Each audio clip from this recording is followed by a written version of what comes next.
எல்லோரையும் சோதனைக்குள்ளாக்கும் ஈசனை ஒரு முறை சோதித்து பார்க்க வேண்டாமா? அவரை சோதிக்கும் அளவிற்கு எவருக்குமே சக்தி கிடையாது. ஏன் கிடையாது? நானே ஒரு முறை அவரை சோதித்து பார்க்கிறேன். நீங்கள் இருவருமே ஒருவருக்கொருவர் சோதித்துக் கொண்டால் அது விபரீதத்தில் வந்து முடிந்துவிடும். விபரீதம் ஒன்றும் நடந்து விடாது. நீ பயப்படாது. முருகா, அதற்குள் பார். ஈசனுக்கே தெரியாமல் ஒரு எறும்பை பிடித்து அடைத்து வைத்திருக்கிறேன். இந்த ஜீவனுக்கும் இன்று படி அளக்கிறாரா இல்லையா என்று பார்த்து விடலாம். வேண்டாம், விளையாட்டு வினையாக முடிந்துவிடப் போகிறது.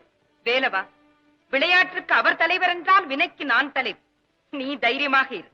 என்ன சக்தி, உனக்கும் முருகனுக்கும் எதை முன்னிட்டு வாக்குவாதம் நடக்கிறது? மீண்டும் நாரதன் ஏதாவது கனி கொண்டு வந்து கொடுத்து விட்டானா? அப்படியெல்லாம் ஒன்றுமில்லை.